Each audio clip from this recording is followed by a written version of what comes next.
Like in my previous videos, there's going to be links below of various resources and places to donate, because people still need support, because the Black Lives Matter movement really hasn't stopped. There are still people protesting, and it's definitely still a time to be sharing any wealth that you have if you are wealthy, and especially if you're white. And this isn't just about making one action, it's about a commitment to continuous solidarity and learning. I think that's everything I wanted to say at the beginning, so please check out those.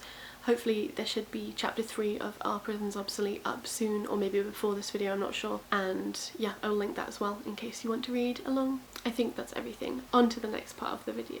This year's mid-year book freakout tag is sponsored by me cutting my fringe shorter and making it even more wonky. I did this last year and I rewatched the video, and I still haven't read some of the books in it that I said I wanted to read, so you know, go me, but I'm still gonna do it this year. Question number 1 is best book you've read so far in 2020. I chose 2. I definitely feel like my reading got off to a slower start, maybe because I had to read some stuff for my courses and I didn't like very much of them. Anyway, I do have 2 favourite books so far, and one of them I already talked about, which is Saltfish Girl by Larissa Lai, and yeah, I really enjoyed it. It's queer, weird, mythic wildness, and it's very enjoyable and gross and stinky.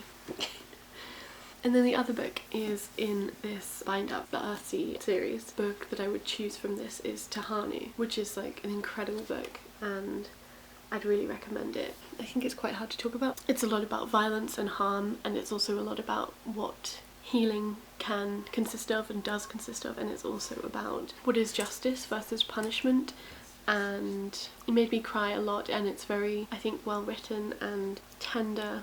And yeah, you don't have to have read the others to read it.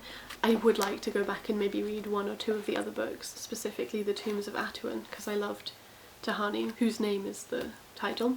And it's also like really nice because she's like an older woman. I think she's sort of 40 plus, and it's really nice to read like a fantasy book where there's an older woman as the main character, and also because I don't read very many books where there's an older woman as the main character anyway. Another thing that's cool about it is that, so Tahani was written a lot later than the other 3 books, and then Ursula K. Le Guin like reflected upon her books basically, and kind of thought through some of the like gendered implications of what she was writing about, and then kind of in response to that she wrote Tahanu. And I just think that's really cool as well, that it's kind of like a material response to previous work and like developing ideas even further. Question number 2 is best sequel you've read so far in 2020. I'm actually going to pick a reread because I haven't read any other good sequels that are like really good so far this year. But yeah, that's I Shall Wear Midnight, one of the best books of all time. This is also fantasy. Actually, it's very in the same kind of vein as Tahanu, I would think, and like I would be really surprised if Terry Pratchett hadn't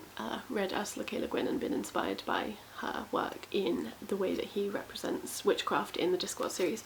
But yeah, this is the 4th book in the Tiffany Aching series, and it is a lot about gender and also violence as well, and growing up and stuff. But yeah, Tiffany Aching is a witch, and she's from the Chalk. There haven't been witches on the Chalk for ages, except from, actually there have been, because she had a grandmother who was called Granny Aching, who was not a witch but was a witch really. Yeah, the whole series is about her becoming herself and becoming a witch and growing up and making cheese, and also just like what witchcraft is, but also witchcraft is actually caring and care work, and I really like that. So yeah.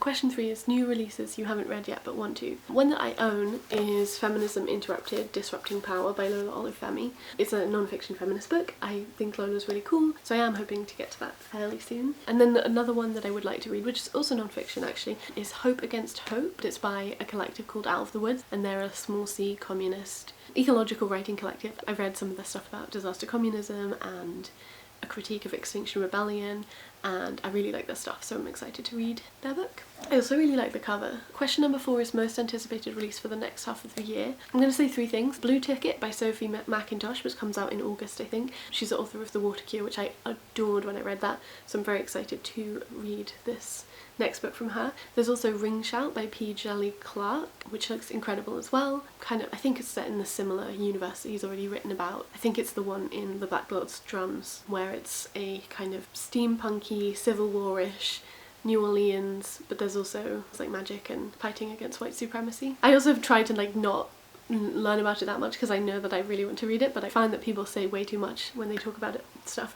And then the third one is really exciting, and it's another Jenny Haval book, which is being translated and published by Verso Books, and this is called Girls Against God. I don't think that's the name in Norwegian, but yeah, that's what it's been translated into, and that comes out in October, I think, so I have to wait for that, but I'm very excited for him. Question number 5 is biggest disappointment. I would say maybe Armistice, which is by Lara Elena Donnelly, which is the sequel to Ambelo, which I think I read last year, or maybe I read it this year. Anyway, which is a fantasy novel set in an alternative world, and it's kind of inspired by like 1930s and 40s, well, the rise of fascism in those years, and then also like Berlin and the like cabaret glamour subculture of that. I liked the first one. I didn't think it was queer enough. I wanted more lesbians basically, or any lesbians, lol. And then yeah, the second one, like the whole way the series seems to be framed is that you get the wrong periods of time. Like the next book started after stuff that I actually thought would have been much more interesting to like have a book be about. So yeah, I actually DNF'd that, which is a disappointment. And the other one is Frankenstein by Jeanette, which just it's a transphobic mess, and I really didn't like it, so I would definitely not recommend, but I had to read it for a university course, so. Question number 6 is biggest surprise, and I think that goes to Temeraire by Naomi Novik, because I did think I would like it, but then at the same time I was also like, maybe I will actually just find it really dull because it's mostly about men. But I actually love this so much. In fact, it's almost maybe up there with my faves of the year, but it's about dragons, and I just felt so much joy when I was reading it.